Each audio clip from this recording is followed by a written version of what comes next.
Week 11 was defined by big performances from big-time stars, not just Jonathan Taylor, but also Austin Eckler going off in the Sunday night game. We had Devontae Adams, Justin Jefferson doing work in that Minnesota versus Green Bay game. Big-time performances, big-time players. We're going to recap what that means going forward for DFS. Take a quick look at the Thanksgiving slate. Take a quick look at the Week 12 main slate as well, and get you set for this week of NFL DFS. Welcome on into the Heat Check Fantasy Podcast, powered by numberFire. That's right here on the FanDuel Podcast Network and numberFire.com. My name is Jim Sonis. I am a senior writer and analyst for numberFire.com. Joined here, as always, by Brandon Gadula. He is the managing editor of numberFire.com. Brandon, Week 11 was an interesting one for sure. How you doing today? I'd be doing better if I had more Jonathan Taylor.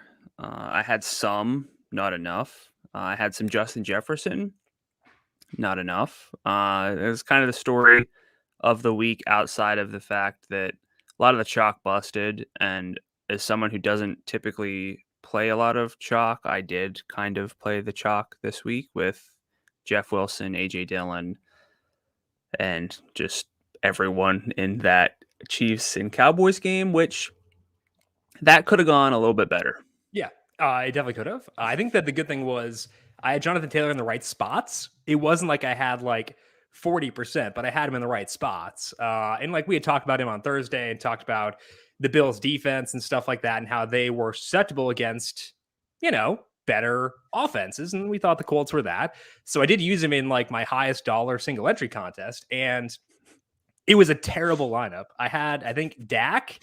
I had CeeDee Lamb. I had Jeff Wilson. Like, just a wretched lineup. But it's still cash because Jonathan Taylor scored like half the points. And I think that there are two things that we can take away from that is one, mistake erasers matter a lot. You want guys with upside in every key spot because like they can give you a lot more wiggle room to be stupid, which I was. But also don't treat single entry as if you need to use the same lineup in every one. Kind of give yourself more wiggle room. And like this is something that's kind of known. We haven't really talked a lot in the podcast about where if you're doing single entry, I would use different lineups across single entry. So you're giving yourself effectively multiple entries just across different contests. And I think that that's something that I do a lot, but we never talked about, I don't think, on the show because we just don't talk a lot about overall strategy a ton. But I think that like if I just one lineup this week, I'd have got Dalvin over JT for that one lineup. But because I had multiple single entry teams, I'm able to go with JT in one. Of course, stacked with Emmanuel Sanders, didn't really do much. But like, I think that's the other key takeaway is not just the mistake erasers, but also when you're doing single entry and doing multiple ones, treat it as if it's still very much a tournament-esque lineup. And if you're doing multiple, use different lineups effectively. Yeah, I would assume, and I'm guilty of this as well, where you kind of build your best lineup and you play that as your like, your what would default. Be your cash, what you would consider your cash game lineup, your default lineup. You plug that into single entry lineups, and I still think there's a case for that because you're literally building the best lineup you think you can make, so long as you're baking into your like head-to-head lineup some form of ceiling. If you're looking only at like what are the odds this guy gets me whatever value threshold I'm looking for, maybe most likely nothing else, and I'm good with that. I'd never build a lineup like that anyway, so it depends on how you view a cash game lineup. But yeah, I'm with you. I was really into the bigger like multi-entry tournaments in years past. This year I've shifted away like my interest into the single entries, the 3 entries, and all it takes is being a little bit different. Right. Not outrageously different. Jonathan Taylor was not some off the wall play. We talked about his viability, and it's not like we were the only people who would have liked Jonathan Taylor. But the other thing too is like if you didn't have Jonathan Taylor, and this is a really bad example because he put up over 50 FanDuel points. Like let's say he put up 30 and it was like, oh, he had a great game. Justin Jefferson had a big game. These guys weren't that popular overall. Yeah. So if you're playing in a single entry and Jonathan Taylor's 5% rostered, yes, you're lagging behind this 5%, but you don't have to make up that gap on everyone. Tens of thousands of lineups if you're in a massive, massive tournament. And there's a lot of appeal for massive tournaments, and I love those too. But I'm just particularly drawn. But it's probably related to my success. But yeah, maybe we can talk some off-season strategy for once. Oh, all right. I'd be down fun. for that for sure. JT was 6% in the Sunday Million. Those numbers up on numberFire.com. You can find that over there. We'll plug for our stuff up there. And I think that was about what we expected, I would guess, for that. So I think that was baseline. We'll talk about what that means, what his performance means, and more in just 1 second. But first, FanDuel and EA Sports are teaming up to give you a one-of-a-kind fantasy contest this Thanksgiving, introducing the Madden NFL 22 Thanksgiving Game Sim. On Tuesday, November 23rd, that's tomorrow, could say it that way instead. Tomorrow, FanDuel will run a simulated Madden game previewing the Thanksgiving matchup between the Cowboys and the Raiders, and you can get in on the action and compete for your share of cash prizes. Simply construct your best 5-player roster while staying under the salary cap, and make sure to tune into the live stream on YouTube, Facebook, or Twitch to watch as the game unfolds. If your team finishes as one of the highest scoring teams in the contest, you will be eligible to win a share of a $25,000 prize pool. For more details, visit FanDuel.com or download the FanDuel Fantasy app. Eligibility restrictions apply. Let's check out the Week 11 headlines over here. I know you have a helper up for the Madden Sim, right? Is that what you're going to say? Yeah, we were already plugging numberFire stuff. I figured I'd throw that out there. It's a good website, so you can go there and find a lot of good stuff, including Brandon's helper for the Madden Sim, which is tomorrow, not Tuesday, November 23rd. Why would we say that? It's tomorrow. It's tomorrow. People listening on Tuesday are like, shut up, Jim. Anyway, headliner for this week was the big performances by the running backs, Jonathan Taylor and Austin Eckler. We'll start things off here with Taylor, because I think that he's a tier above Eckler, and his performance was pretty stupid. He went bananas, and it means that he's, I think, in the conversation for being the RB1, even with Christian McCaffrey being fully back. Taylor had 204 yards from scrimmage. That is his second time getting 200 or more this year. It was his 4th time with 150 plus. That's 15 FanDuel points on yardage alone 4 times this year. He also had 11 out of 14 red zone chances, which is in line with what he's been doing all year. So neutral matchup, Christian McCaffrey versus Jonathan Taylor. Who you got right now? Oh boy. I love the touchdown equity that Jonathan Taylor provides with his amazing red zone workload. And as much as we're not particular fans of Jonathan Taylor's quarterback, it's a pretty overall better spot than what McCaffrey has. And Christian McCaffrey always has and still looks like he's able to thrive despite, or I guess in spite, I think they're literally the same thing, in spite of his situation. Taylor is phenomenal and is in a pretty good offense, and then once they get into the red zone, they just give him the ball. That's like, you can't ask for a whole lot more.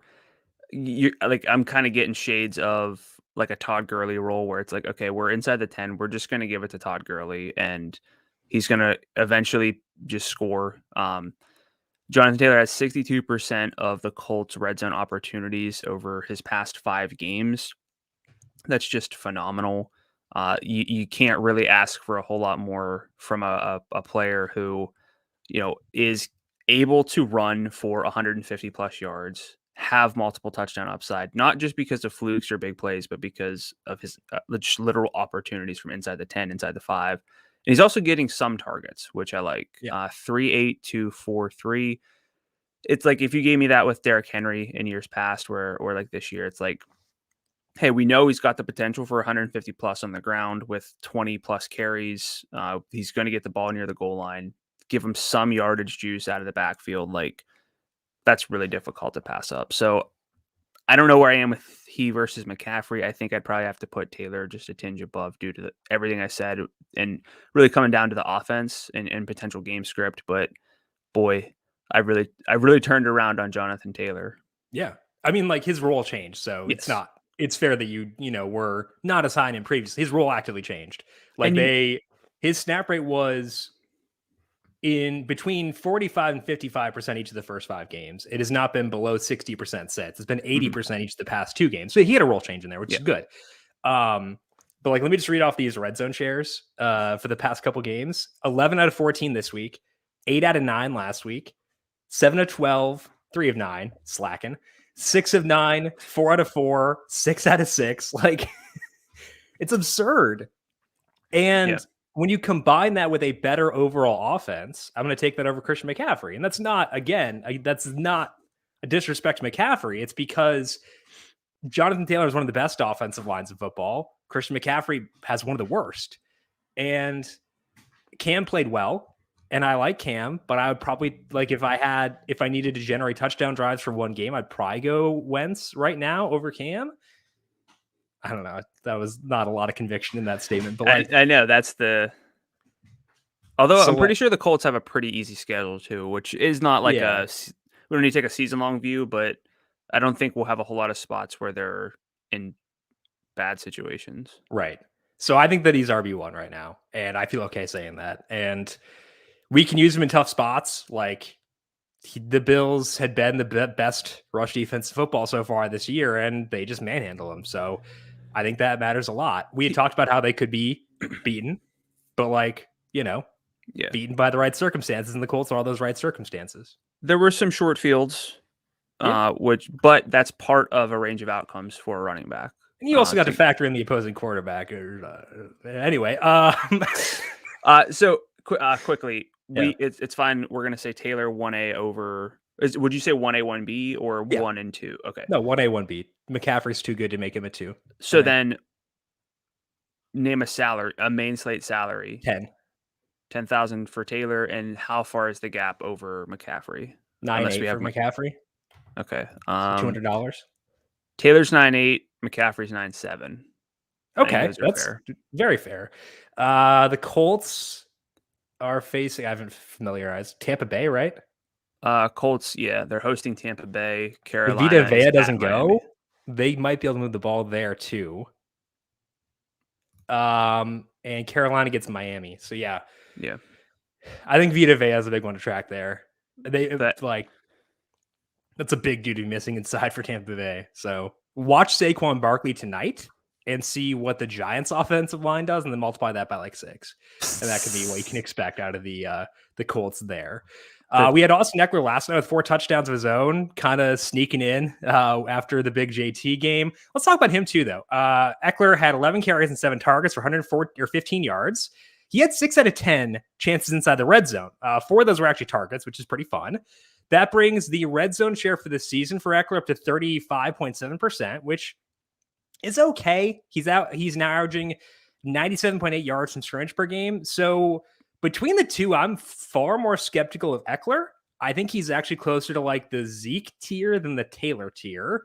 What about you? Where are you at on Austin Eckler right now? Yeah, so I don't have specifically relevant samples like Jim always does with running backs. I tend to just grab like a past 5 weeks to kind of get a vibe for certain things, which I'm sure drives Jim absolutely crazy. But that's fine. Over the past 5 weeks, so 4 games for Eckler, he's at 25.5 adjusted opportunities per game, which is carries plus double your targets, because on average, a target on FanDuel for a running back is worth twice as many FanDuel points as a carry. So that's why we do that. Credit to Jim on that one. So 25.5 there. That ranks him 9th among all running backs. I guess 8th because Henry's out. Taylor's at 29.2. It's a pretty sizable gap there. And yeah, you mentioned like the Zeke tier. Zeke's at 21.3 in that span. So Eckler is kind of at the, I would say, top of the second tier, depending on how many of the backs you view as top tier backs, but it's probably Taylor, McCaffrey, tier 1, right? Nobody else would really make that. Nope, I agree. So I think, well, then if that's the case, Eckler's probably like mid tier 2.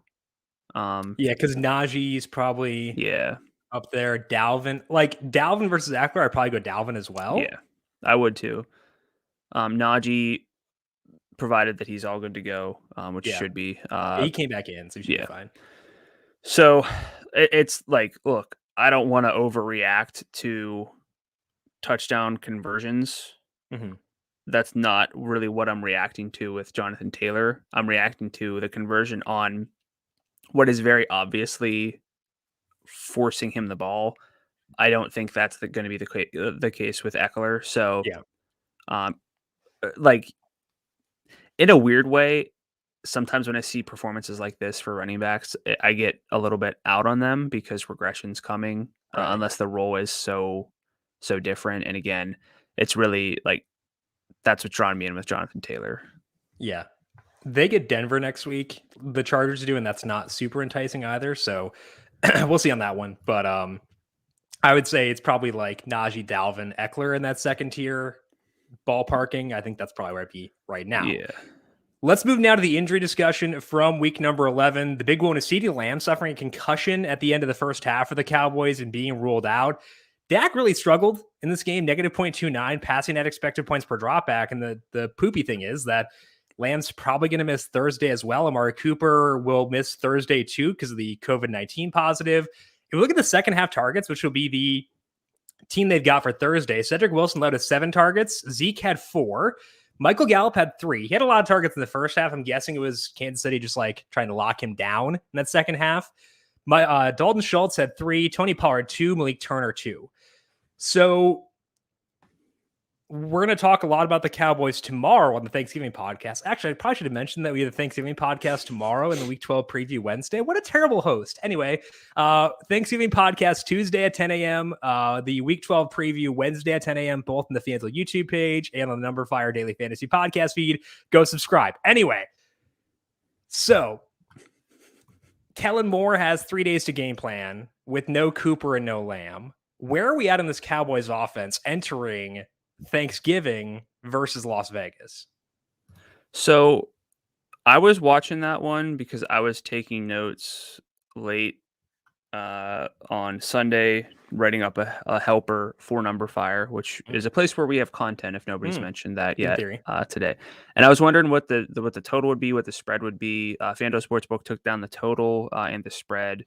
But Dallas is still a 7-point favorite. The total is still 51, which is virtually where it was with the Lamb injury. So maybe there's something we don't know about, but the books haven't really overreacted too much to that news, which is kind of telling. I don't know how deep we want to get into this team because we'll cover them in depth tomorrow or Tuesday, November 23rd. But boy, that's really putting a damper on my Thanksgiving slate outlook. But with Wilson and Gallup and Schultz, I still feel pretty confident that this team will be relevant on the Thursday slate. So, I think they're probably still the top offense on the Thursday slate, which is upsetting. I think it might be enough where I go Buffalo, though. I don't know, man. Let me see here. So I can look at my projected offensive efficiency.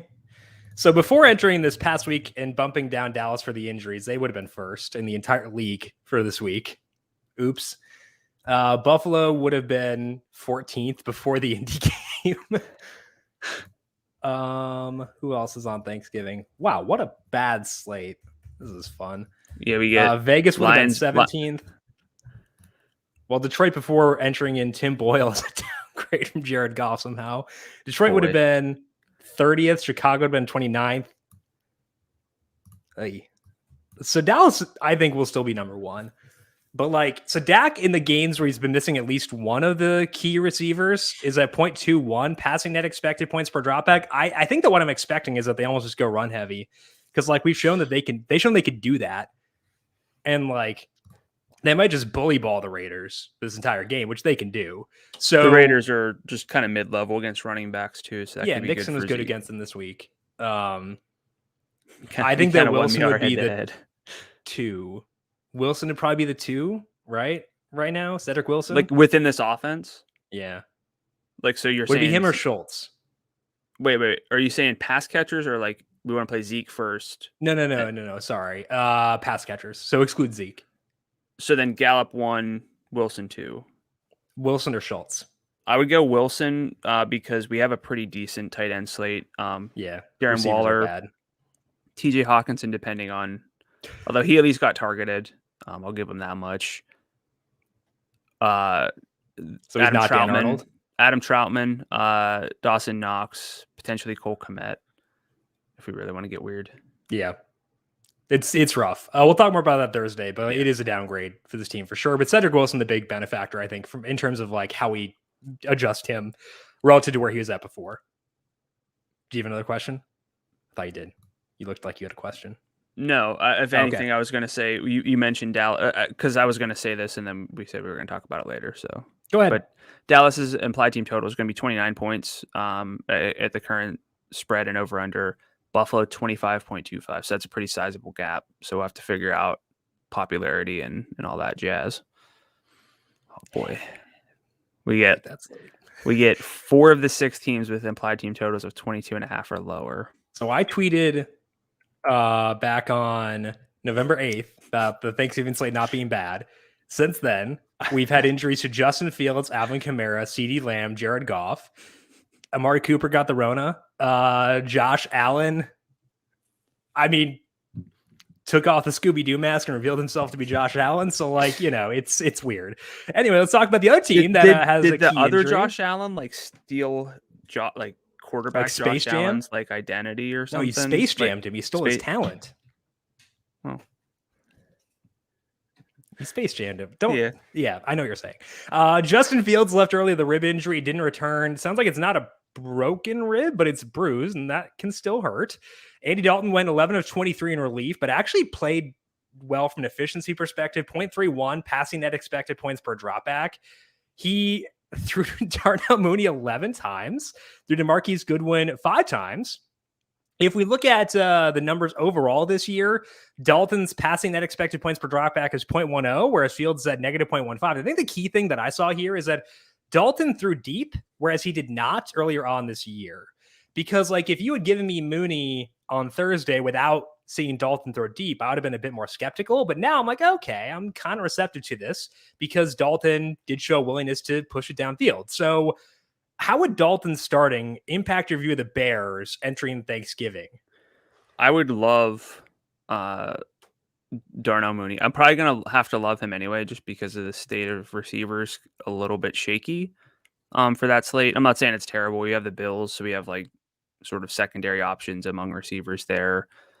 But the 48% target share for Mooney comes with a lot of downfield work, and he's been really their guy lately anyway. I have a note on Deontay Johnson, but off the top of my head, I think 3 guys over the past 5 weeks have a target share of 30% or higher. Since week 6, it's Cooper Kupp at 31%, Darnell Mooney's at 30%, and so is Deontay Johnson. I know that you have to factor in volume there, but if you're going to get 35% of even a low volume offense on a 3-game slate, that's very appealing, especially with some downfield juice. So that's the biggest thing I'm looking at for this week is how I would view Darnell Mooney. Yeah. I don't know. I kind of wanted to use Fields in this game, so I'm a little bit bummed about that. I think that it's a slight bump up for those guys. A slight bump up for Mooney, slight bump up for David Montgomery. If you didn't love Justin Fields and you saw right, but negative 0.15 includes all the bad stuff. He had a really good game against Pittsburgh. That's a tough team. Really good game against, or not a really, he had a good game against San Francisco. That's a, tougher defense, and the Lions are not. So I had seen improvement. I'm okay factoring that in for a rookie who's pretty young. So I'm not looking at full season data as much for Fields as I am banking in for the fact that he's gotten better as the year has gone along. Okay. I can pull up some, do you have a week where you think that Fields really started showing you some stuff? I don't want you to look at it because it's more a feel based thing. Yeah, no, I get it. I just because he was facing Pittsburgh and that's yeah, a but really tough I can adjust for that. All right. Since week 6. No, not week 6. I'm just grabbing samples here. So week 8 on. Give me the adjusted numbers for Justin Fields.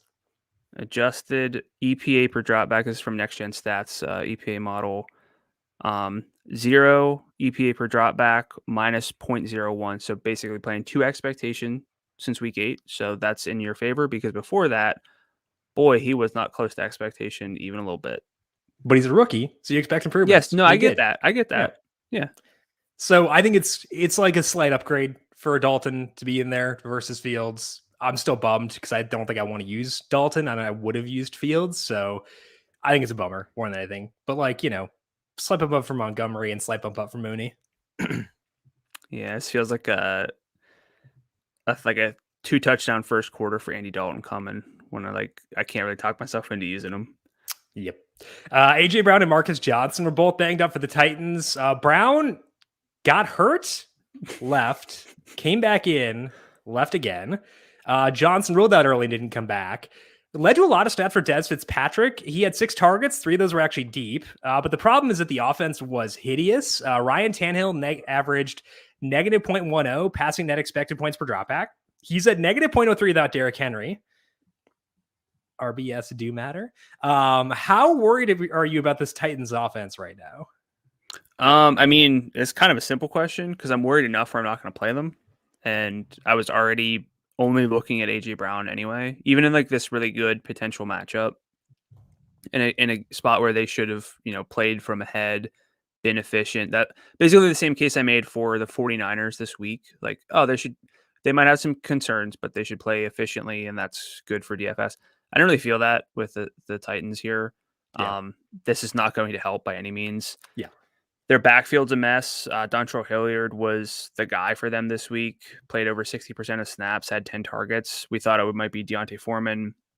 He and Adrian Peterson are just run-only options. So there's nobody in this offense if you take A.J. Brown off the field that I would even consider for like minimum salary.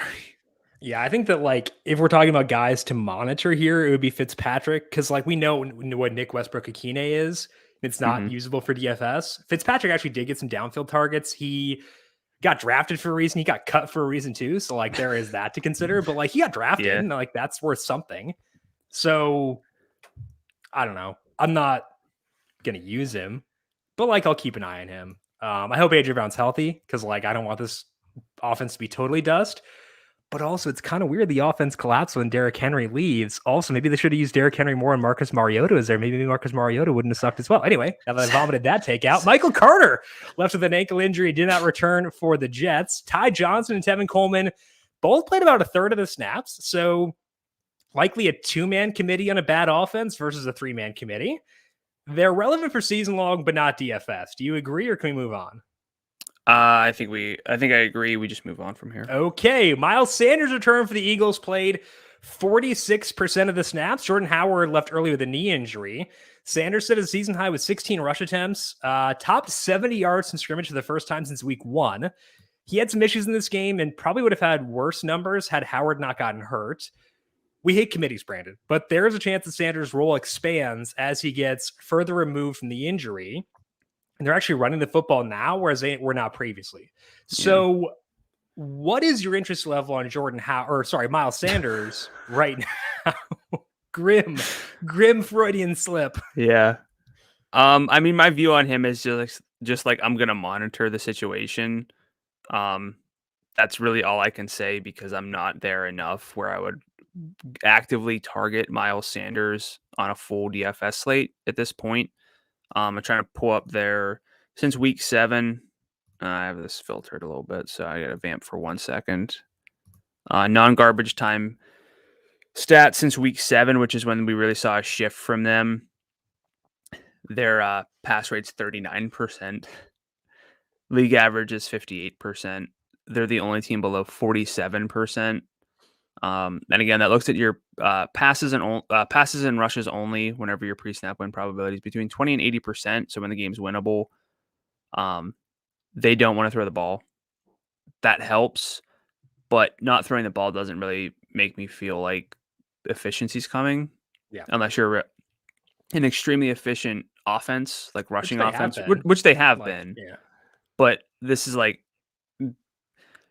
we can nitpick here, but like this feels like Ravens of old, which I mentioned last week. Like I'm not really looking to play committee backs even in run heavy offenses that might be efficient, especially with Jalen Hurts being it's like Lamar Jackson at the goal line too. Sometimes I think the Ravens comp is a really good one. And like brought it up last week. Does that make Miles Sanders like J.K. Dobbins? And we weren't really itchy to use J.K. Dobbins, right? Like Yeah, like that's kind of the vibe I'm getting from here. Where look, he could get 18 carries, 1-2 targets, he get but 100 yards and a touchdown and not burn you for not using him. And he can get vultured at the goal line, especially if Jordan Howard does come back, because we don't know that. But also Jalen Hurts phenomenal at the goal line too. So wait and see approach. If they deviate to where Sanders gets a larger share, cool. For right now, no. Like we're okay waiting just because like sharing work, not getting passing game volume, and could get vultured by his own quarterback with 3 rushing touchdowns this past week. So yes, that is a legit concern. Imagine thinking 6 weeks ago that Jamal Agnew getting hurt would be noteworthy. It is. He hurt his hip and left early for the Jaguars. It's a Jag, so might not matter. Marvin Jones did lead with 6 targets. Marv is generally the one guy targetable for DFS. So are you tempted by Marv now that 60% of the targets are up for grabs with Jamal Agnew being potentially missing time? I've wanted to be in on Marv all season, but he's got one game. So he had 25% of the targets in week 11. He's got one game with greater than 25% of the targets and 4 games with at least 20% of the targets. So I thought early on this might be one of the teams that I could just be like, you know what, they're going to be trailing. I can bring it back with Marvin Jones. He's going to be in the low 6,000s every single week, but he's going to have high end upside. We haven't seen that. I don't think it's enough for me to want to chase Marv, but it would depend on the salary because we've been very low on value at receiver. So I would say if he's below 6,000, I would consider it. If he's like 64 or 62 or something, I still don't think I can get there. What about you? I think if he's like 56, I'll be tempted because they're facing Atlanta, and that's like a good matchup. He's 59. 59. That's fine. It's because of Thanksgiving. We only have 2 teams on bye. We have only 2 teams on bye, with the Cardinals and Chiefs. Boo. But I know with the Thanksgiving slate, we got a 10-game main slate, so that just takes potentially 2 to 4 teams out of conversation for value. So we'll do our salary scroll, but Marv might be one of the more appealing value plays among receivers. So that's kind of where I am with him. Yeah, you might be right. I hope you're not. You might be right, though. I really hope you're not. We haven't had value receivers on 12-game slates lately. So. Yeah, it's a bummer. So let's move now to role changes from week number 11. Talk about Cam Newton played every snap at quarterback for the Panthers, which was cool to see. He was 21 of 27 for $189 and 2 touchdowns. In his 2 games with Carolina, Cam is at 0.12 passing net expected points per dropback with a 59% passing success rate. 12 carries for 60 yards and 2 touchdowns in that time. They ran one play from inside the 10. It was a passing touchdown to DJ Moore. Inside the 10, the past 2 games, Newton has 2 passes for 2 touchdowns and 1 out of 5 carries. They were pretty run heavy in this game. Early down first half, passer was 41%. So how do you view Cam and his impact on this offense after seeing him as a starter for a full game here? I mean, overall, it's up. From PJ Walker and Sam Darnold? Yeah, for sure. Like I want to make that part very clear. I still never like to target teams where they can just have like run heavy tendencies. It's just it's not the recipe for me for big DFS production, even for running backs, because if your team throws the ball a lot and efficiently, then you get into red zone chances. And that's where, I mean, look, carries from the 40 or if you want to look at it from a 100-yard standpoint, carries from like the 65-yard line away from the goal line, those are not really worth anything extra. Running back carries only get added value closer to the goal line and really like inside the 10. So that's what you want for running backs. You want efficient offenses that run the ball or that throw the ball plenty. So that's still going to hold me back on this offense, but like I wanted to caveat it with the fact that like I'm way more into this offense now, but I'm still not necessarily going to get there to like DJ Moore unless the salary remains low, and even then I'd be worried about the pass rate. So they get Miami, as we mentioned, next week. What salary would you be looking for DJ Moore to be interested? Realistically, like 67, I think. Like nobody's ever in that. Like I feel like nobody FanDuel might have like signed some agreement where nobody can be like between 64 and like 68 this year. Yeah, they put T. Higgins there this week, which forced me to use him, and I'm mad about it. Like, very mad. Is it one just time I talked myself into that fake player? Is it just me, or like hasn't that historically been like the range where like we played all of our receivers like 62 to 68, the guys who were just a little bit undersalaried for like with good roles who didn't produce? I feel like that's gone. It was Corey Davis this week. Like, yeah, that's not what we're looking for in that range. Yeah. DJ Moore is $6,700. That's fair. That's what I said, man. Yeah, that's cool. That's fair. That's good stuff. Yeah. What about Cam? Enough there for you to get into Cam or no? So they're going to be on that 10-game slate trying to find their they're on the road, 1-point spread. I mean, every team seems to have a bad implied team total next week. I could get there depending on that salary. So what salary are you thinking for Newton? And then I'll give you my thoughts. So I saw it and I'm disgusted. Is it like I looked at other quarterbacks and this is the most awful quarterback slate that I've ever seen in my entire life. It's terrible. Based on that, then I would assume he's got to be like 79 if that was your reaction. He's 8,000, baby. Okay. I don't know if I'm quite there yet. Of course, we'll do our salary scroll and get a better feel for quarterback, but if implied team totals are low, no home team has an implied team total above 25.5. And the only road team that's there is Tampa Bay. Yuck. I am not excited about that slate. That's bad. To wash the taste out of my mouth because I'm just like shocked at how bad quarterback is. I think like with Cam, I'm not crossing him off, but I'm not actively seeking him out at that high of a salary. I would only cross him off. I'm only not crossing him off because it's such a bad slate for quarterback. Otherwise, I would probably cross him off. I'll have to reserve my thoughts for the salary scroll, but I think at least I'll have to bump him up a little bit for what will be the best jersey game of the week. Panthers, Dolphins, yeah. No, I kind of like, is this a stupid / contrarian? Is it stupid to like the Seahawks jerseys? I don't like them. Okay. I like them back when I was like 15. When I'm still a 15-year-old though, so like I kind of 15-year-old with a head of a 48-year-old. They should go back to the Kelly Green look that they had. Stop that. I would if I continue. Kelly Green is so boring. Ugh. What's wrong with you? Anyway, as if Deebo Samuel was not mind-boggling enough, he had 8 carries this week, continuing the role changes, 79 yards and a touchdown because he's also the best running back in football, in addition to being the best receiver. He had just 2 targets on 22 routes because he was a running back for most of the game. So it's a weird as F role. So like, how are we supposed to value him in this spot right now? That I don't know, because anytime you could get guaranteed work from a receiver, you want to take it, especially from a player as good as Deebo, where you get him the ball and he just can make things happen. But you also don't. I mean, are we considering the fact that he's going to get 8 to 10 carries every game, or is he? I think it depends on Eli Mitchell. If Eli Mitchell is back, I would expect it to be closer to like 2 or 3.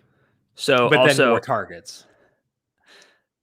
So also we're looking at basically 10 yards a carry and a touchdown on those 8 carries. Sustainable for him. Yeah.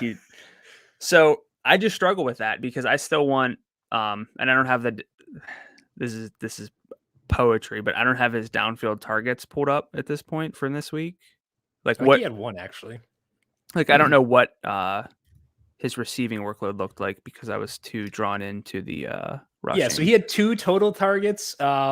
He had the only deep target. He had 2 targets because Jimmy wouldn't throw deep. Oh, I hate this team. I hate it so much. His ADOT was 27.5 yards. Or no, sorry. His ADOT was 13.8. He had 27.5 air yards. Okay. So how do I value that? I sincerely think you bump that down, like from what his early season role was. I would Oh rather have yeah, for sure. like, and to the point where I don't know if I can really justify Debo if I'm paying sort of top salary, and I don't know what his salary will be because he did score. They're facing Minnesota next week, which is not a bad game. Name that salary on Debo. This is gonna be like a soundbite one, but assuming that he has a role similar to this next week, like Eli Mitchell's out, and we think that he might be more used as a running back, maybe get like a minimal target workload, because we did see like Brandon Ayuk had 7 targets. It wasn't that they did not throw the ball at all. It was that Debo wasn't really a wide receiver so much as Ayuk, although Debo did run 92% of the routes, but like they used him differently. Given that, I would say like 69. I would say like 7,000. It's like about the same. If Mitchell were to play, I would say Debo is more like 72, 73, just because like the target share's gotten bumped down with Ayuk being more relevant and Kittle being back. Yeah. He's 8,000 though. Jeez, oh man. Like, I don't think also, I can touch that. This is not like there's no value in this, but a Debo rush attempt has been worth 0.5 expected points per carry this year, which is like would be the best per dropback number in football. So maybe Debo should be a running back? Question mark. That's wild.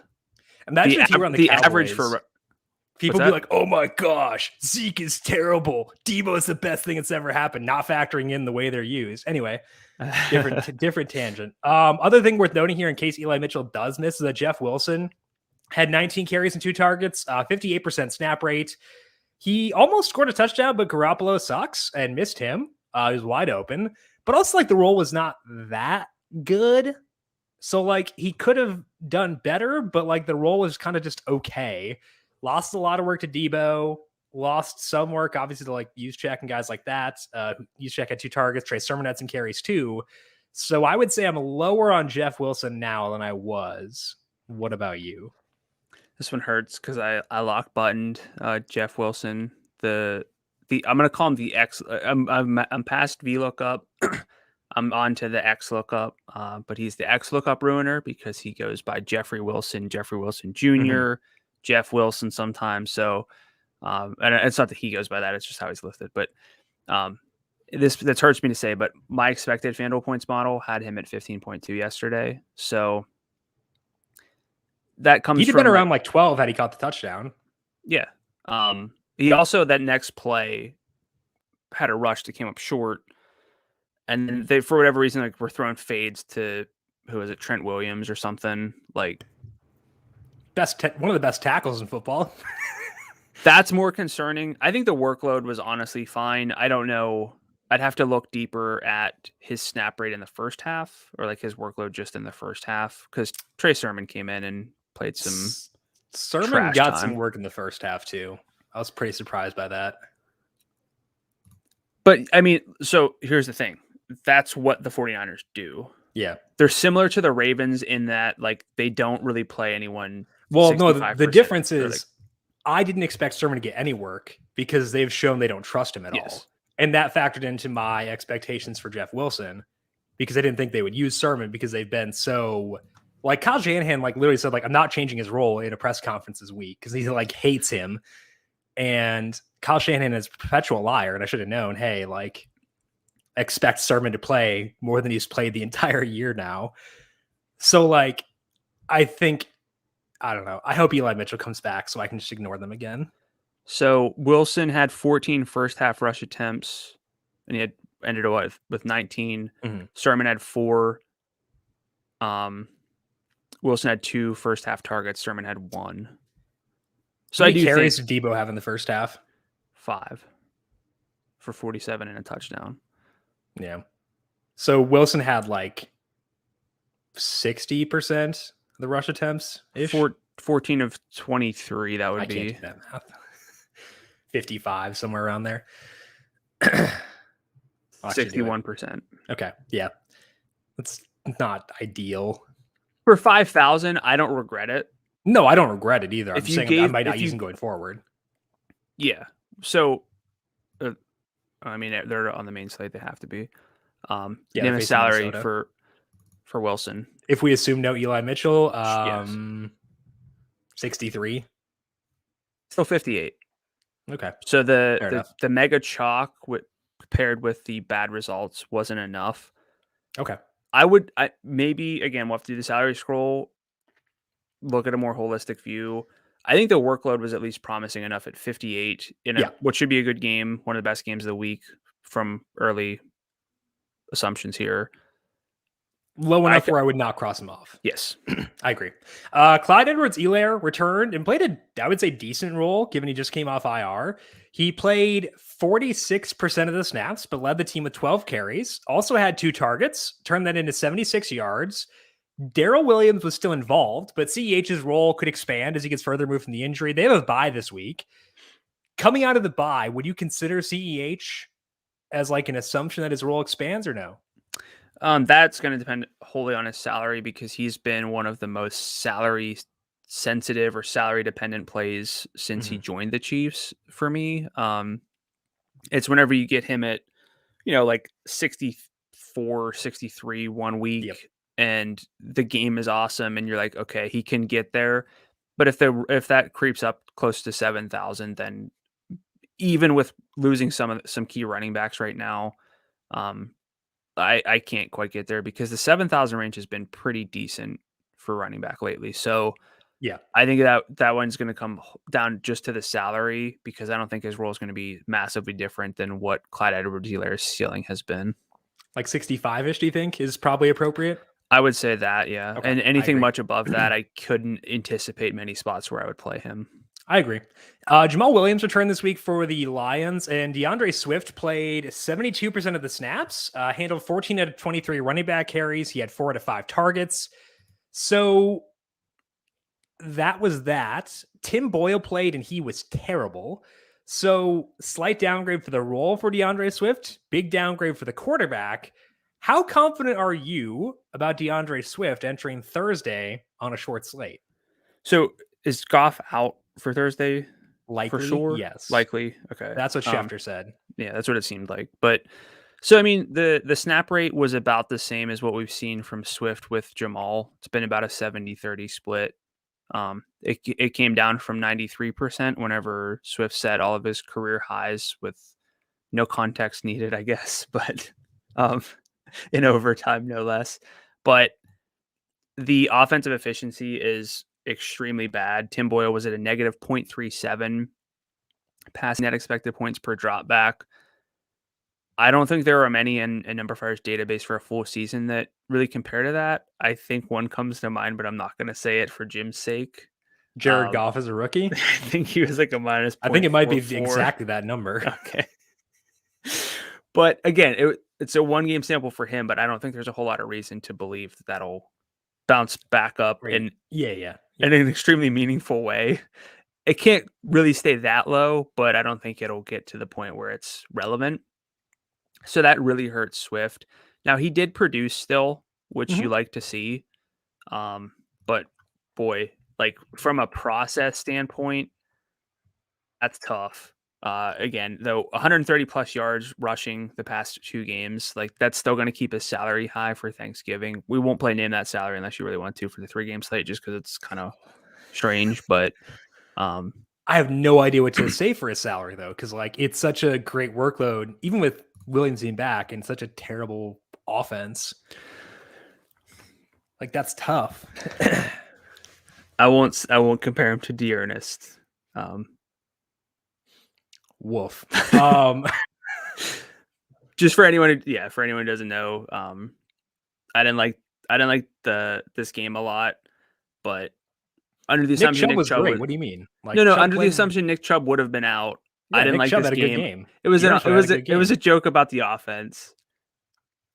Just throwing shots at Baker Mayfield. Good workload, bad offense. Way to be original. Troll. Yeah, I think that like it's a pretty big downgrade for Swift, both to have Jamal and to have really bad quarterback play. Now, Javon over on YouTube asked why wouldn't they just play David Blau? That might not be worse. So like that's potential, like maybe, You're not going to project them at negative 0.37 passing net expected points per dropback, but like maybe there's room for upside if it's Blau. I've not dug back into what Blau's done previously in spot duty, but like it probably he played. Was it last year he played on Thanksgiving? Maybe no. Stafford played every game last year. I think it was 2 years ago. Stafford had like 16 injuries last year and played through all of them. I think it was 2 years ago. All the Thanksgiving slates kind of blend together for me. They do. They do. I mean, like it wouldn't be worse if they went Blau. So at least there's that. Yeah. I don't know. That's the kind of stuff we can't really assume. But I would just have to think, and I do have the salaries pulled up for the Thanksgiving slate. I'd have to assume that with 130 plus rushing yards in consecutive games, that's going to keep Swift's salary higher than what we would feel comfortable with. So we're going to have to come down to like, is he going to overperform once more, or do we try to let people kind of go there and assume that that'll regress back to normal? Swift or Zeke for you? I think that's Zeke, especially with the injuries too, because we bumped down Dallas's defense, or sorry, their offense. It's still way higher than what we're expecting from Detroit. It's a little vindication for me as a former golf truther, though. It could always be worse, Detroit. It could always be worse. Let's talk about the Patriots backfield with Damian Harris back. It was a committee again. Shocker. Harris did lead in the snaps at 41%, but Ramondre Stevenson led in carries. He had 12 compared to Harris's 10. First half carries favored Harris 5-3. Harris also had a first half target. So I think Ramondre is playing well enough where he's not going to go away, which means at best, well, no, I don't know. I think the baseline assumption is this is a 3-person committee where Bolden still gets some passing game work. Stevenson gets a little bit of passing game work and some carries, and Harris gets carries. And I don't want to target that type of committee. What about you? Yeah, that's going to be a no for me, dog. This is the type of backfield that you don't really play in DFS. The path to a ceiling becomes so narrow, and that path for Damian Harris is still there, but it's literally an efficient rushing day with kind of walking in 2 touchdowns, and that's not what I'm banking on. I know people love Mac Jones in this offense, but like it's a fine offense. It's not like earth-shattering. So I think that Harris will be a little bit more beloved within this offense than I would view him as. Mac Jones this year is at 0.07 passing net expected points per dropback. For comparison, Tua Tagovailoa is at, I'm going to guess 0.13. I'm pulling it up. 0.17. So Tua is at almost double, or he is double Mac Jones. Like, people have got a little out over the skis on old Mac here. And like, even if Damian Harris is efficient, if he's efficient on 11 carries, it doesn't matter. So like, I think this team sucks. It's kind of like Hunter Henry, basically. Yeah, he's just been overperforming so much. Yeah. But I was almost going to make this just a thing to monitor. He did kind of hold off Jonnu Smith. Their market shares have actually been really similar lately, even in the red zone. But it's been Hunter Henry catching all the touchdowns.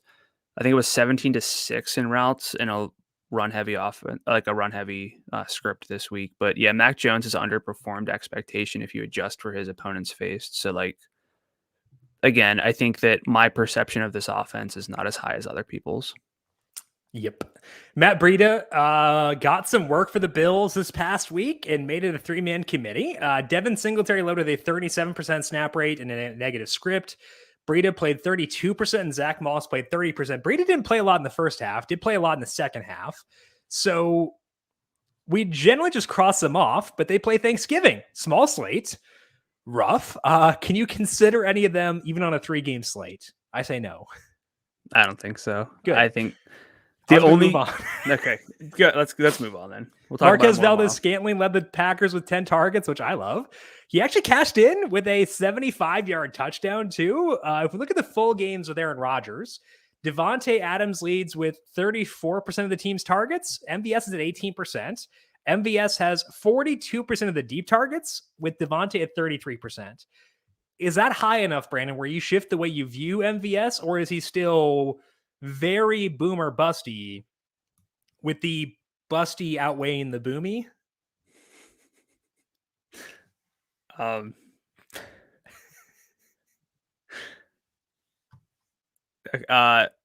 Okay. I'm sorry. That was just, it's a 3 podcast week. That was a classic Jim. So the bust potential is high for virtually every receiver, even studs who get a higher target share. The difference with MVS, as I would view him historically, is he's a high ADOT receiver, which for me means he's going to get you 2 to 3 targets with a high ADOT on those. And that's not enough. Even if you sell yourself on the fact that he cashes in on one of those for a long touchdown, like give him a 60-yard touchdown, like that's all he does. That's not really enough, even at a value salary, to like build around, because the probability of that is very low. So he's moving more into like a high air yards receiver, where if you give him volume with still a high ADOT, even if that ADOT regresses back closer to the position average of around 10.7, that's a good workload, especially within this offense. So it's all coming down to volume here. I'm a little bit nervous still that he would fall back to like a 2 to 3 target workload, but I would say that's the case for every non-elite receiver anyway. So I might as well play him within a good offense. So that's kind of where I am with MVS. Definitely viewing this as a positive trend. He had 6 short targets on Sunday. It's pretty good. He's kind of shifting into like a Manny Sanders type role, and we targeted Manny, or I did at least, at $5,800 this week. Didn't work out, but I was okay going there. I would say like 56, 58 is an appropriate salary for MVS. Do you agree? Yeah, he's 56. I think that's a great salary. Maybe we will have some other options: MVS or Marvin Jones. MVS. Yeah. Yeah. MVS. Yeah. We'll leave that there. Eric Ebron really ate into Pat Freiermuth's role last night. Freiermuth played 55% of the snaps, and Ebron is at 46%. Freiermuth ran a route on less than half the team's dropbacks. He still had 7 targets and a touchdown, but I'm probably going to be avoiding Freiermuth in DFS for the time being. Do you agree? I mean, we can only nitpick so much at tight end. We won't have Travis Kelce. We won't have Zach Ertz next week. We'll have 6 teams on Thursday, so it'll depend on the slate. I don't think I'm quite into cross-off territory, but definitely not someone who I'm viewing as trending up at this point. It would need to be a really bad slate for me to use him, I think, is where I'm at. It might be. It might be. Yeah, that's true. Let's move into the situations to monitor. Other notes you had from this week, Brandon, what stood out to you? Brandon Ayuk, something I've been monitoring. He led the 49ers with 7 targets, 85 yards, and a touchdown. Over the past 3 games with George Kittle back, both Ayuk and Kittle have a 25% target share. Debo's down at 21%. I know Debo had a role change this week, specifically tied to Eli Mitchell's injury, but Debo's been trending back down with Ayuk trending up. So I think Ayuk is quite interesting. I named him as a love on the Thursday show, which is not like a pat on the back, but I've liked him enough before this week, and I think this week made it even better for me. Mike Williams had a big touchdown on Sunday night that I'll remember, but he had a 15% target share. He had fewer deep targets than Keenan Allen, 3 to 5. This is now 3 to 2 out of the 5. This is now 5 straight games with a target share below 20%. I comp him to any take your pick of the 2020 Indianapolis Colts, because we were always on. Did anyone have a 20% target share in this game? And they rarely did, and that's kind of where Mike Williams is, which is terrible. You see, as Justin Herbert as his quarterback. Yes. Do you want a 17% target share from any player, unless it's like MVS at 56? Okay. No. So that's where we are with Mike Williams. And as much as you want to explain away like what's going on or that it'll get better, it's been getting worse since the beginning of the season. Deontay Johnson has a 30% target share since week 6. That makes him one of 3 active receivers with a rate that high. Cooper Kupp's at 31%. And again, Darnell Mooney at 30%. This is more of a I liked Deontay, but I think I was always too low on Deontay. I think his role is a lot better than I give him credit for. So I'm kind of turning myself around on Deontay. Looks like you want to say something. He finally topped 100 yards for the first time since week 2. It's good. Yeah, that's kind of the thing, but I don't know. He's $7,100, so like that's actually a fair salary. That's a good salary. His imperfections. Yeah. Okay. Yeah. And then I mentioned this already, but Dontrell Hilliard was the Titans back, so I don't think we can look at this backfield at all and find any DFS value. Thank goodness. One less backfield to consider. I am in. As far as stuff that stood out to me, in his first game off the COVID list, Nick Chubb tied a season high with 22 carries. He also had 2 targets, including a 5-yard receiving touchdown. Not bumping him up yet, but like, that wasn't bad for sure. In general, we like to ignore the Baltimore backfield, but Devontae Freeman kind of had an okay day on Sunday. He had 16 carries and 6 targets, and he had 80 total yards. He had 2 out of 5 red zone chances. I'm not there yet, but I'm at least keeping an eye on him right now. Yeah, I would say with Baltimore, they've morphed into now a 2-back committee. Correct. With Latavius and Freeman instead of a 3-back committee. Tyson Williams played some special teams but didn't play on offense at all. Mm-hmm. So you give me that, you're bumping Freeman up into like from a 40% cap of snaps to like 60%. And I had some stat where like they've given 1 back in a single game like better than a 65% snap rate since like 2016. It's crazy. If he's up there, it's at least worth considering maybe on some smaller slates. He's looked decent too, so that doesn't hurt. He has, yeah. In the 3 games with touchdown, Trevor Siemian starting, probably to change the nickname. Adam Troutman leads with 19% of the team's targets. He also had 2 deep targets Sunday after having 2 the entire year before this. As long as the salary stays low, I can consider him in the right spots. And Thursday, maybe the right spot. So Troutman at least on the radar for me. Josh Jacobs quietly had good passing game usage, not just on Sunday, but also recently. He had 7 targets Sunday. He now has at least 4 each of his past 3 games. It just hasn't mattered because the offense has been so dysfunctional without Henry Ruggs. So I think it's worth noting, especially with a small slate upcoming, that he's getting passing game work, and I don't mind that. So keep an eye on Josh Jacobs. And T. Higgins is fake. He disappointed in the 1 week where I decided to kind of trust him. I think I had like 18%, so it wasn't like a lot, but like I had stayed away the entire year until now, and then I gave in, and then he was just terrible. He had 3 targets. Tyler Boyd had 8. Jamar Chase had 6. So I'm pretending he doesn't exist because he doesn't, but you've been more the T. Higgins guy. Are you also with me in just pretending that he's not there? T. Higgins was the type of play where you have a certain amount of salary left and you cannot get back up. Yes. But you also lock it at 68 was specifically the one that bothered me. And that's like, that has some value this year. I think the process leading you to T. Higgins, that game could have had a lot more potential. That offense put up points. I still think that T. Higgins was viable, but he wasn't really a lock button play either. He was just kind of a guy. Yeah. He's the worst. Let's move to philosophical changes. And we noticed this past week, for the second straight week, Washington was super run heavy. They had 9 passes to 15 rushes on early downs in the first half. Antonio Gibson was on the bench for a bit. He had a fumble. Couldn't tell if he was hurt or if he was being benched for the fumble, but still finished with 19 carries for 95 yards. I'm still not in on Gibson, but it's also worth noting this lowers me on Terry McLaurin if they're going to be so run heavy. So how is this altering your view of Gibson, McLaurin, etc. on this Washington offense? Is there an etc.? That's fair. You're right. It's been Terry McLaurin or not, and most often it's been not. Yeah. I still think this is reason to say not to Terry. Not. But name a salary for me for Terry McLaurin. Yeah. 52. I don't know. Like, I'm kidding. So they're not. They must have a primetime game next week. Oh, they're facing Seattle. Oh boy, that's a Monday night game. Woof. Woof. Why?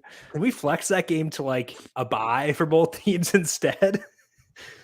I'd like my Monday night back. So let's just pretend that game is not happening. So Terry has 8 and 7 targets in the 2 run heavy games, 7 the game before that. He was hurt for part of the game last week.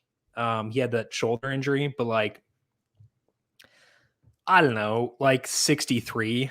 I know that'll be too low, but I mean, it's based on the team trends and everything. It's like, he's phenomenal. He's one of my favorite receivers, but like, that doesn't matter at a certain point. So you can get him on a good team. That would be fun. So he's the new Allen Robinson. I'm just glad I don't have to worry about it. Maybe we'll learn more for them on Monday. Of course, we're not going to. Yeah, there's no chance. Speaking of the Seahawks, who they play Monday night, they're also trying to establish it. What a bad game! There was like talk during the week of like Pete Carroll saying, "Hey, we got to run the ball more," and they did. They had 10 rushes and 10 passes on early downs in the first half. They were at 13 passes and 6 rushes last week. So I have been okay with Lockett and Metcalf. I use them again this week. I'm still going to be okay with them because the target shares are so good and the talent is so good. And Lockett was good this week. But like, it decreases my willingness / excitement to chase them. Not totally out, but it does increase my hesitance. What about you? So I'm going to ask this, and I sincerely have no ulterior motive. Explain to me the difference then between Tyler Lockett and Terry McLaurin. If one is a good quarterback, except he's playing bad. Yes, like poor quarterback play right now, and they want to run the ball. So like, to you, is it just the potential for Russ? And do you then, by extension, do you just view Tyler Lockett as maybe better than Terry? Yes, okay. And yes. Okay. Yeah, that's it. It felt like a natural follow-up after the conversation we just had. Yeah, I mean, I put McLaurin at 63. I put Lockett. I think like 68 is still appropriate for him. So like, it's not a huge gap, but yeah. No, I mean, like, and the thing is, I'm with you. Yeah. But you know, for anyone listening, sometimes, you know, I've pointed out that there are some things in your process that seem to be a little different from what I've learned from you, and I just wanted what's to the one this week? Oh, it was Dearness. Yeah, that didn't matter. Yeah. I mean, Nick Chubb was good, so I was right. I'm gonna take the. Yeah. So okay, so it's... Did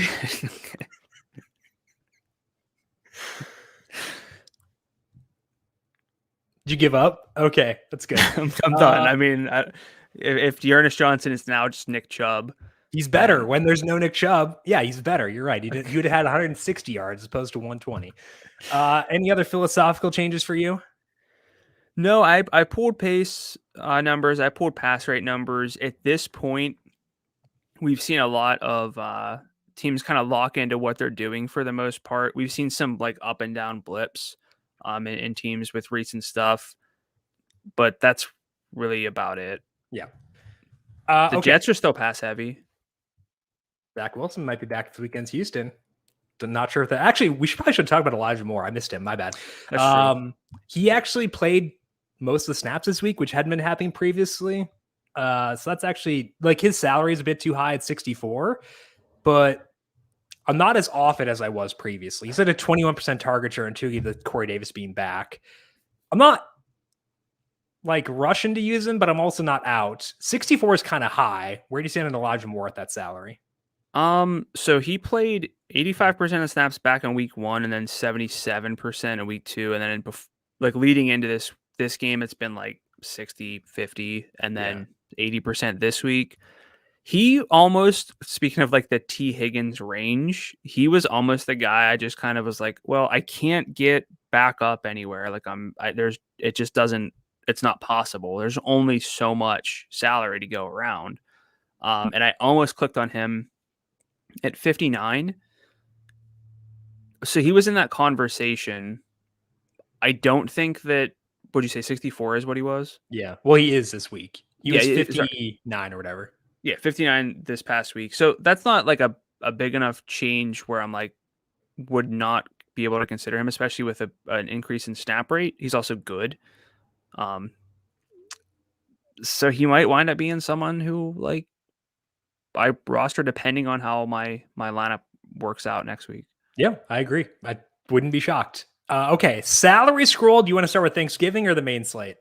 Probably makes sense that we start with Thanksgiving, right? I don't want to look at it. Okay. Okay. We can do the main slate then. No, let's do Thanksgiving. Let's get it out of the way. That's our quarterback. It should be drops. a quick one. So Josh Allen is 88.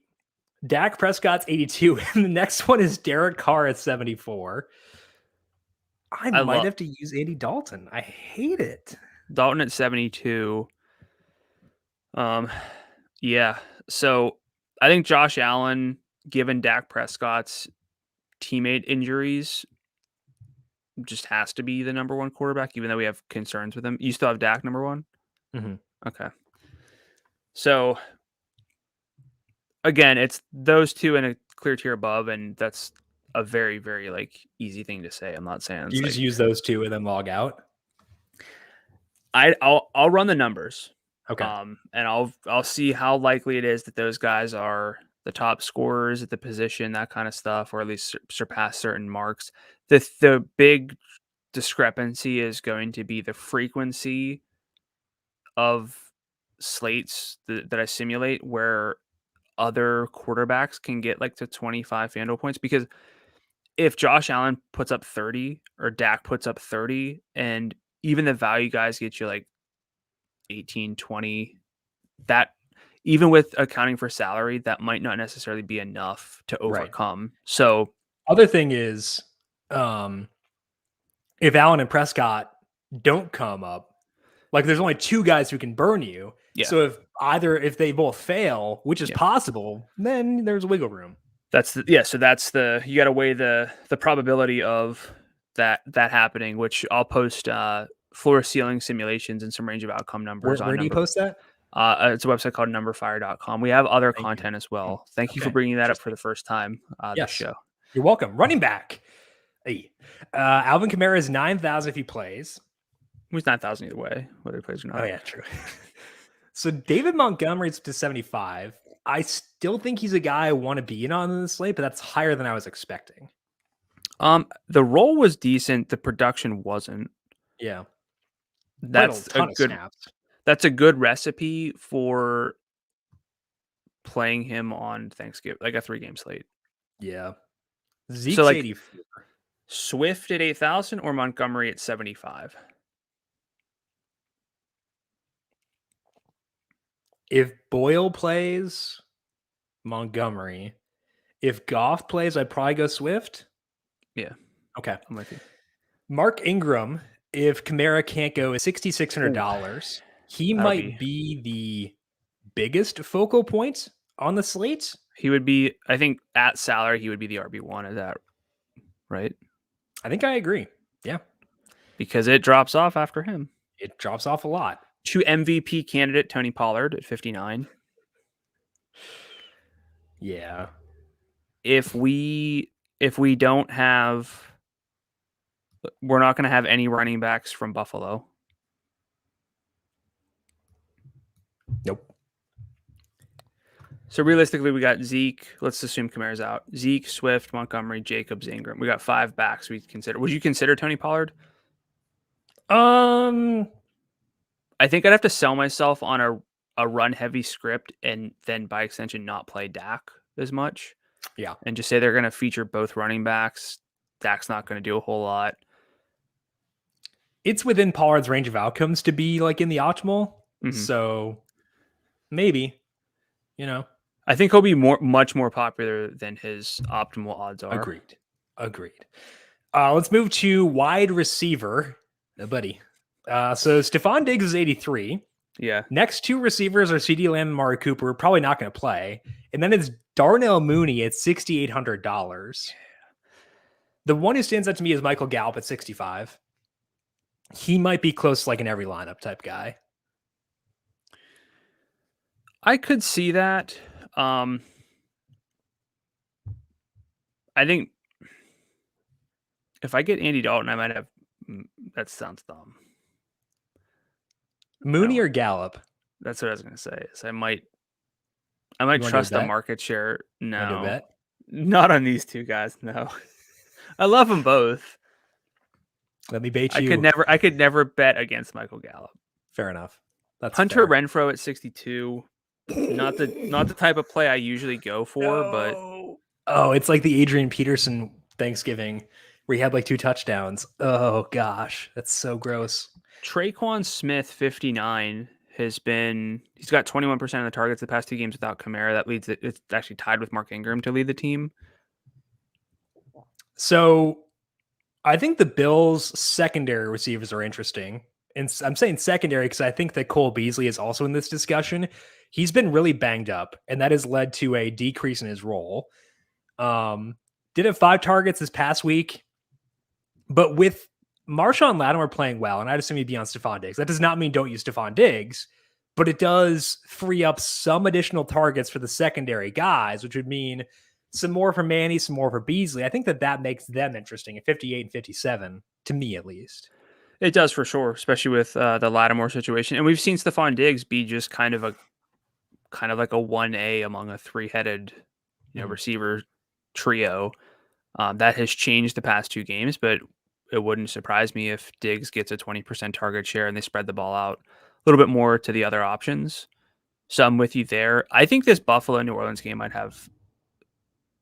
it's very easily going to be number 2 for everybody, but I might just be a little bit more contrarian and try to put that first. We'll talk more about that on Tuesday, November 23rd.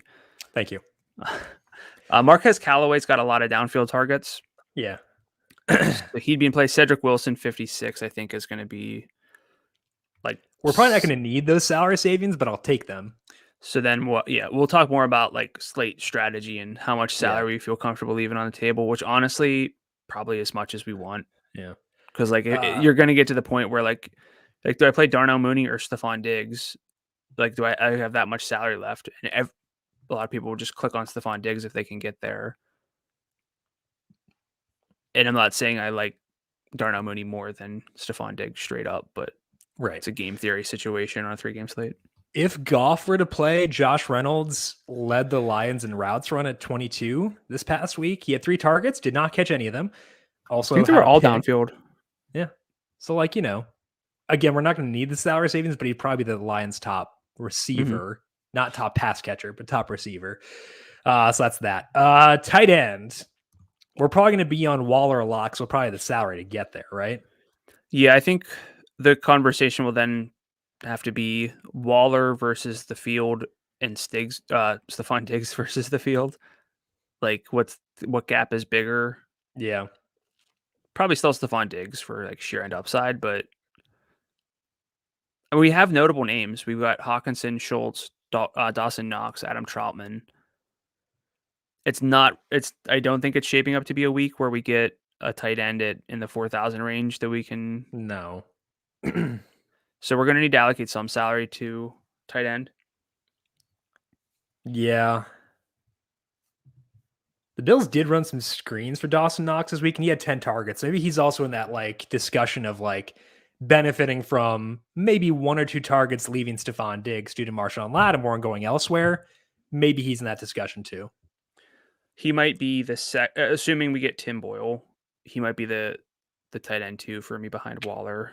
Tim or Schultz. I think Schultz might be a hair higher for me, potentially. I would assume Schultz just has more popularity, but it's early. We'll see. Fair enough. Ready to go to the main slate? Yes, I am. Okay, starting off at quarterback, gross.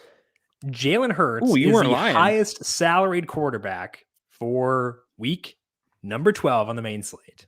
8,400. He has 24, 23, 17, 14 pass attempts. Maxed out at 178 passing yards the past 4 games. Of course, the reason that we love Jalen Hurts is the rushing. He's got at least 7 carries in those past 4 games when they've become more run heavy.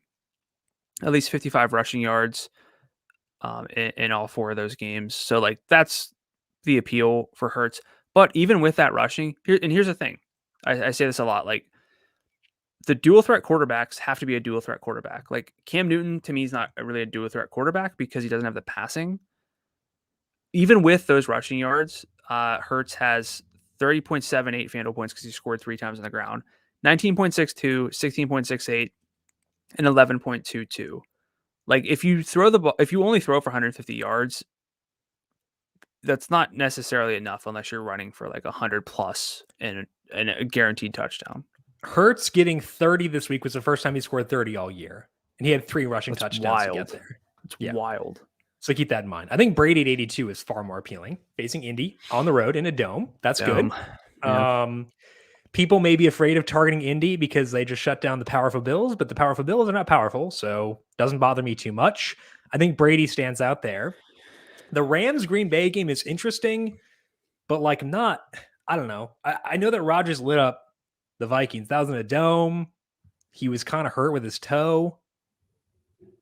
I probably wouldn't get there, I don't think. Yeah, Stafford at 77 is somewhat appealing, but he's also playing outdoors on the road. Is there like a Matthew Stafford non-Thanksgiving revenge game where he's like mad that he's not playing on Thanksgiving? Like or is he like, is there a hangover because he gets like to eat turkey for once? Who could say? Who can say? I'll think about that though. It's a good question. This is Joe bad. Burrow 71. If Minka Fitzpatrick and TJ Watt can't play again, I could talk myself into that. This will sound how it sounds, but what's the difference between at this specific point, Tyrod Taylor and Jalen Hurts?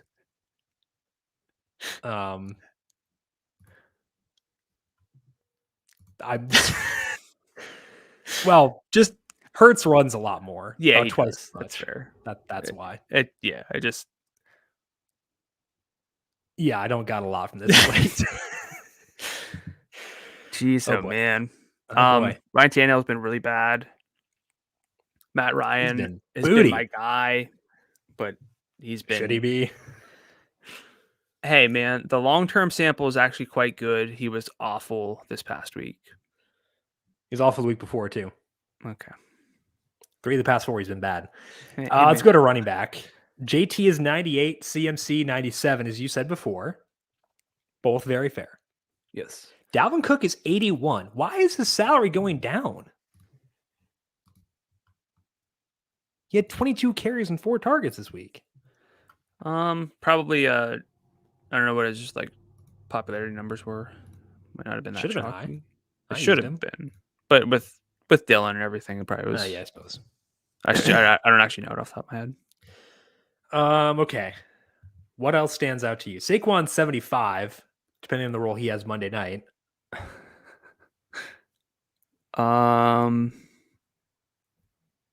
AJ Dillon went down to 69.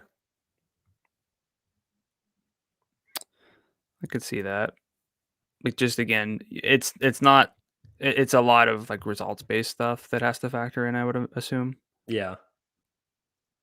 So here's the thing, though, with quarterback being what it is, we're gonna have almost an extra 1,000 in salary from what we typically would allocate, just because you and I play higher salaried quarterbacks very very frequently. Yeah. So it might be by Wednesday at this point because it's Thanksgiving week. It might be a week where I'm like trying to figure out how to get 3 of the superstar running backs in the lineup. I hope so. Or at least 2. I miss those weeks. 2 with like I still think AJ Dillon's very playable there. Yeah. If Jones can play, it was supposed to be like a 1 to 2 week injury. They have a bye coming up, so I bet they sit him. But the 6,000 range is extremely bleak. There are 2, 4, 6, 8 backs with a 6 in front of their salary. I wouldn't play any of them aside from Dillon. I would consider Mitchell if he's good to go. But I'm not playing Damian Harris at 6,000. No, not playing Miles Sanders at 61 right now. Jeff Wilson is 58, which you had mentioned before. Mm-hmm. Totally fine, especially after seeing the 6,000 range and how bad that is. Totally fine. I'll mention this because I've seen him in some waiver wire recommendations. Rex Burkhead at 57 had 18 carries, but he was still outsnapped by David Johnson 2 straight weeks. And this was after Rex Burkhead had outsnapped David Johnson. So like he kind of had his chance and then the team went back to David Johnson a bit more. So I would not I think at this point in the year, sometimes it's easy to be like, hey, this is like a waiver wire guy who's getting a lot of work. And he's at a very low salary, but I don't see that with Burkhead. Somewhat speaking of which, we've written off the Jets, but Ty Johnson is 52 facing Houston. If Michael Carter can't go, is that low enough to interest you or no? So this is like a thing I saw with Deontay Foreman this past week. And I'm not saying like I nailed it because I kind of felt susceptible to it. The workload between like Foreman and Peterson wasn't that different. And Tevin Coleman was also very involved. So he had the same number of snaps pretty much. Yeah. So like what these are the types of things we warn about is like. And Nick Bodden played snaps too on offense, not just special teams. I don't know who that is. Who is Nick Bodden? So Ty Johnson could be in a 50-50 share with Tevin Coleman, and that's not enough within the Jets offense for me to want to get to. Nick Bodden is a fullback.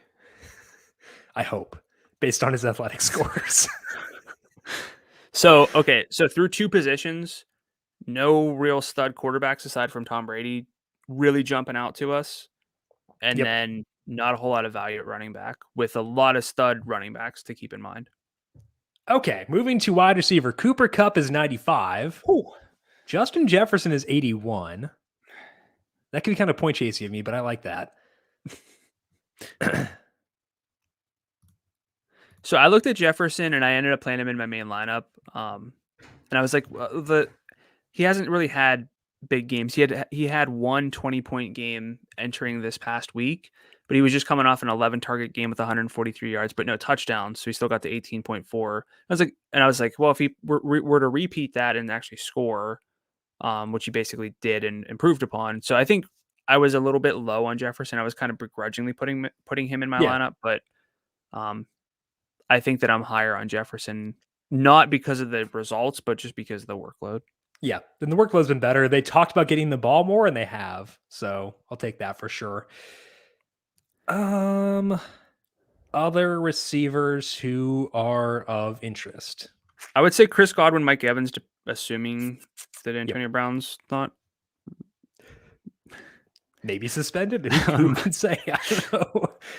Weird. So that'll probably be a go-to stack for me. Michael Pittman is 66. Might be a good week to pivot to the pass catchers on Indy, assuming that people, it is, even if Vita Vea is out, it's still like a kind of a tough spot for sure. So I wouldn't be opposed to Pittman, but I would say you talked last week about how T.Y. Hilton impacts Pittman. That still does stick out in my mind as being a concern there. I mean, so he had 5 targets this week? That's 25%. Hilton hasn't really downgraded him too much. Yeah. I think that Pittman at that salary is going to be within that game too. Like I think I could very easily see a top lineup for me just being Brady plus Godwin or Evans once I study that one a little bit more, plus Pittman to bring it back. Yep. Pittman at 66 or Mike Williams at 66. That Denver game is not very appealing for Williams. So probably Pittman due to game environment. I'd go Pittman due to market share and game environment. But so how many tweets will we see this week with Devontae Smith target shares and fire emojis on them without the context of he's averaged 6 targets for the past 5 games and actually would be lower if I made that a larger sample? Yeah.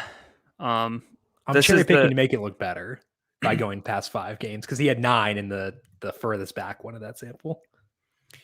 I think he almost caught another touchdown this week. Yeah, because he's a very good football player, but they just don't throw. This again, I keep likening this offense to the Ravens of recent seasons. I feel like he's got that Marquise Brown role of like he's just a better football player, but like, is it better enough? Do you want to build lineups around a guy who has to get 80 yards and a touchdown on 6 targets or 5 targets versus someone who might be able to get there on 8, 9 targets at similar salaries? So. Yep, exactly. The fake player on the Bengals, who is the number 2 receiver behind Jamar Chase, is 62. Doesn't matter. Jerry Jeudy's 61. Yeah, I like Jeudy. What are your thoughts on Ayuk quickly? Because I've turned around on him a lot. He's fine at 63. So it doesn't do anything to stand out, but doesn't really lag behind either of these guys? No. Okay. I'd probably use him over Devontae Smith. Mm-hmm. Okay, so Jeudy is 61. Marv is 59. Cortland Sutton or Marv is a good question. Sutton's 6,000.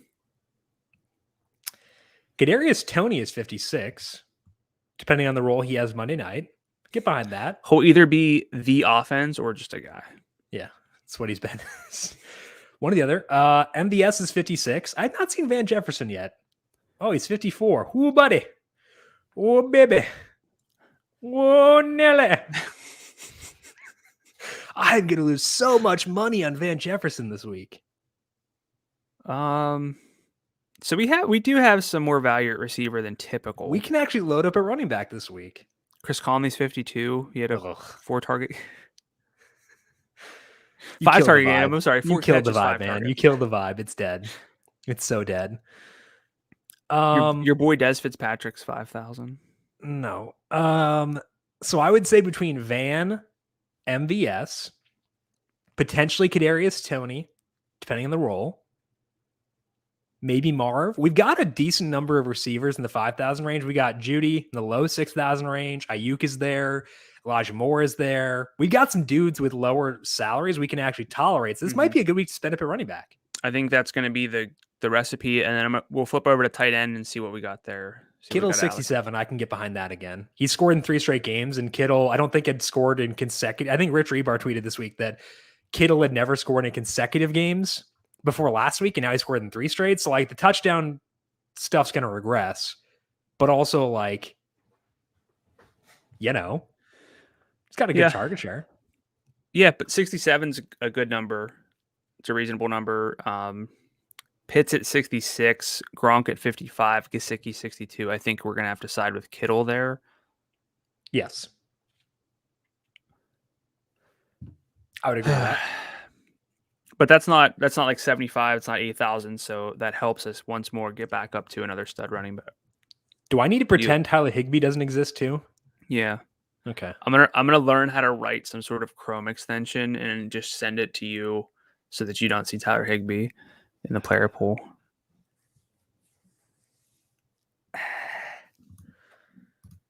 Okay.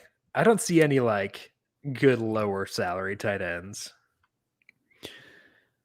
Nah, Freiermuth's kind of off the table. I think Dan Arnold, 51. I think people will just write him off after a no target game.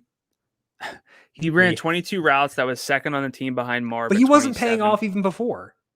It's not a matter of like, okay, so there's,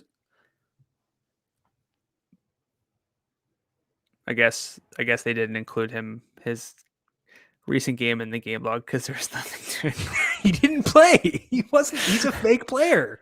11.2, 8, and 10.8 FanDuel points. 5,100. The Falcons are trash against tight ends. If it takes me, I'll try to, and I won't remember this. If I had to do a 2v2 of like Dan Arnold and like Jonathan Taylor versus George Kittle and AJ Dillon, I don't know if that'll work out, but like that one's tempting. Tyler Higbee or Dan Arnold? Dan Arnold. Okay, I'll take Higbee. You want to make that bet? Sure. Okay, good. Okay, that is all that we have for this week. After looking at the main slate, we made a terrible bet. I feel like that's a good place to end. A note to future me. What are you saying to yourself after looking at salaries for week 12? For the main slate? Doesn't matter. For the main slate, I need to throw it back and think about lineups that get me access to the Jam 'em in superstars, Jonathan Taylor, Christian McCaffrey, Najee Harris I can throw in there. Dalv, Eckler is in that conversation. I like Joe Mixon a lot. I probably won't get there I won't rank him in that tier, but this is our zone, man. Note to future me is throw it back, baby. Let's go back. 2019 vibes. Let's go. Todd Gurley season. Let's go. It's great. I feel good about this slate now. I feel terrible about Thanksgiving. I'm going to love it tomorrow then when we talk on our Thanksgiving preview. That is on at 10 a.m. on the FanDuel YouTube page and up on the numberFire Daily Fantasy Podcast feed after that. Also have our Week 12 preview coming up on Wednesday. Also at 10 a.m. on the FanDuel YouTube page and up on the numberFire Daily Fantasy Podcast feed after that. So make sure you are subscribed and leave a rating and review if you like what you hear. If you're watching YouTube right now, A, thank you. B, hit the like button, hit subscribe to get notifications as we go live each and every day. Brandon, if people have questions for you on Twitter, where can they find you there? I'm at Gadula13, GDULA13. And I am at Jim Sannes, JimSannes. Big thank you to everyone for tuning in for today. We'll talk to you once again tomorrow to get you set on Tuesday, November 23rd for the Thanksgiving Day slate. This has been Heat Check Fantasy Podcast powered by numberFire.